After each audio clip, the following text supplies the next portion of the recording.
Hello friends, இன்றைக்கி நம்ம என்ன பார்க்க போகிறோம்னா ரவை உப்புமா பண்ண போகிறோங்க. இன்றைக்கி வீட்டில் மாவில்ல, அதனால் கொஞ்சமாக உப்புமா பண்ணிக்கிறேன்.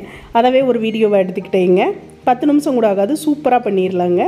நம்ம சேனல் லைக் பண்ணுங்கள், சப்ஸ்கிரைப் பண்ணுங்கள், பக்கத்தில் இருக்கிற பெல் பட்டனை கிளிக் பண்ணி வச்சுக்கோங்க. வாங்க வீடியோக்குள்ளே போகலாம்.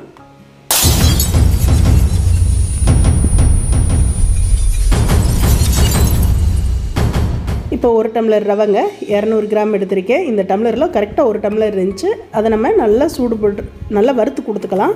கருக விட்டுறக்கூடாது, வறுத்து பண்ணணும். வறுத்து பண்ணால் நமக்கு நல்லா டேஸ்ட்டாக இருக்குங்க.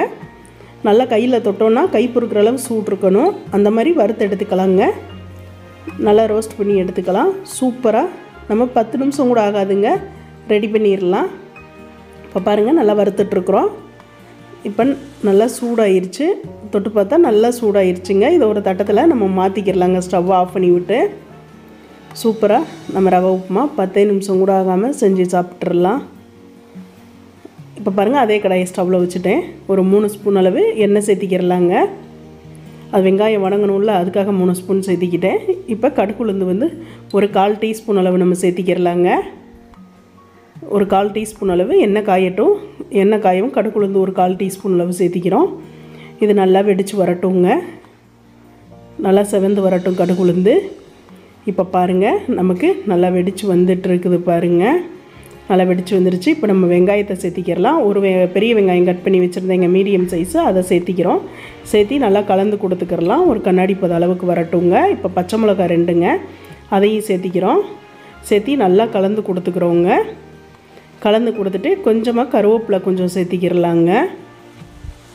கருவேப்பிலை கொஞ்சம் சேர்த்திக்கிறலாம். கொஞ்சம் கருவேப்பிலையை போட்டுக்கிட்டோங்க. நம்ம காய் வெஜிடபிள்ஸ் வேணும்னா இந்த டயத்தில் வந்து பீன்ஸு, கேரட்டு இந்த மாதிரி போட்டு கொஞ்சம் நேரம் வணக்கி விட்டு அப்புறம் தண்ணி சேர்க்கணுங்க. நான் வெஜிடபிள் எதுவும் சேர்க்கலை, அதனால் வந்து உடனே இது பண்ணுறேன். இல்லை கடலைப்பருப்பு வேணும்னாலும் இதில் சேர்த்திக்கிறலாம். இது குழம்பு கடலைப்பருப்பு இருக்குல்லங்க, அது கொஞ்சம் சேர்த்திக்கிட்டோனாலும் நல்லாயிருக்கும். நான் அது சேர்த்திக்கிறல. இப்போ பாருங்கள், 2 டம்ளர் தண்ணி சேர்த்திக்கிறேன். காய் போடுற மாதிரி இருந்தால் நம்ம ஒரு 4 நிமிஷம் வணக்கி விட்டு போட்டோன்னா நல்லா கரெக்டாக வெந்து வருங்க. இப்போ தேவையான அளவு உப்பு சேர்த்திக்கிட்டோம். 1 டம்ளர் ரவைக்கு 2 டம்ளர் தண்ணி சேர்த்திருந்தோம். தண்ணி நல்லா கொதிஞ்சிடுச்சு. இப்போ ரவையை வறுத்து வச்ச ரவையை போட்டு நல்லா கிளறி கொடுத்துக்கலாம். கொஞ்சம் மீடியம் ஃப்ளேமில் வச்சுட்டு கிளறுங்க, இல்லாட்டி கட்டி விழுந்துடும். இப்போ பாருங்கள், எல்லா ரவையும் போட்டோம். நல்லா கலர்னு நல்லா கிளறி விட்டுறலாங்க. நம்ம நல்லா கலந்து கொடுக்குறப்ப வந்து கட்டி விழுக்காது. கொஞ்சம் நல்லா கிளறி கொடுத்துக்கறலாங்க. இப்போ பாருங்கள், நல்லா கலந்து கொடுத்துட்டோம். சூப்பராக நமக்கு ரவை உப்புமா ரெடி ஆயிடுச்சு. 10 நிமிஷம் கூட ஆகாதுங்க.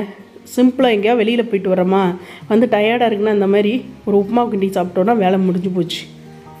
இப்போ நான் வந்து இதுக்கு சட்னி, தேங்காய் சட்னி வச்சு சாப்பிட்லாங்க. நாங்கள் வந்து வெள்ளைச்சக்கரையை வச்சு சாப்பிட்டுக்குருவோம். அதனால் சட்னி எதுவும் நான் பண்ணலைங்க. வேணுங்கிறவங்க கொஞ்சம் தேங்காய் சட்னி வச்சு சாப்பிட்டா இன்னும் நல்லாயிருக்கும். நாங்கள் வெள்ளைச்சக்கரையே வச்சு சாப்பிட்டுக்குருவோங்க. சூப்பரான ரவை உப்புமா ரெடிங்க. நம்ம சேனல் லைக் பண்ணுங்கள், சப்ஸ்கிரைப் பண்ணுங்கள், பக்கத்தில் இருக்கிற பெல் பட்டனை கிளிக் பண்ணிக்கோங்க. Thank you friends.